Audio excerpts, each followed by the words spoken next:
Okay. ప్రముఖ కట్టడాలు, ప్రాంతాలు ఏ ఏ ప్లేస్‌లో ఉన్నాయి అని చూద్దామండి. చార్మినార్. మనకు చార్మినార్ వచ్చేసి హైదరాబాద్‌లో ఉందండి. ఓకే. మక్కా మసీద్ హైదరాబాద్‌లో ఉంది. గోల్కొండ హైదరాబాద్‌లోనే ఉంది. అవునా? ఈ చార్మినార్, మక్కా మసీద్, గోల్కొండ వీటికి చాలా పురాతనమైన చరిత్ర ఉంది. అందరూ తెలుసుకోవాల్సిన చరిత్ర కూడా ఉంది. అవునా? కాబట్టి అసలు గోల్కొండ చరిత్ర ఏందనేది అందరికీ తెలిస్తే బాగుంటుందండి. వీలైతే మీరు తెలుసుకునే ప్రయత్నం చేయండి. అలాగే చార్మినార్. ఈ చార్మినార్ అనేది ఎందుకు కట్టిర్రు, అసలు దీని చరిత్ర ఏంది అనేది కూడా తెలుసుకుంటే బాగుంటుంది. ఓకే. నెక్స్ట్ తాజ్‌మహల్. తాజ్‌మహల్ వచ్చేసి ఆగ్రాలో ఉందండి. ఎర్రకోట.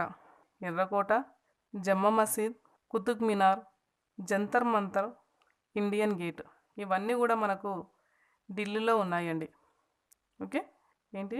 ఎర్రకోట, జమ్మా మసీద్, కుతుబ్ మినార్, జంతర్ మంతర్, ఇండియన్ గేట్ ఇవన్నీ కూడా మనకు ఢిల్లీలో ఉన్నాయి.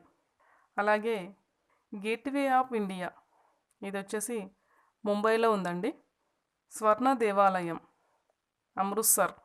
నెక్స్ట్ మీనాక్షి దేవాలయం మదురై చాలా ఫేమస్ అండి.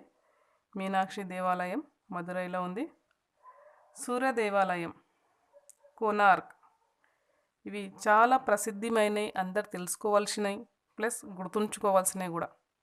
అలాగే మైసూర్ ప్యాలెస్ మైసూర్లో ఉందండి. మనకు మైసూర్ ప్యాలెస్ ఎక్కడ ఉందంటే మైసూర్లో ఉంది. ఓకే. అందరూ కూడా గుర్తుపెట్టుకొని వాటి చరిత్రలు తెలుసుకుంటే బాగుంటుంది. ఓకే.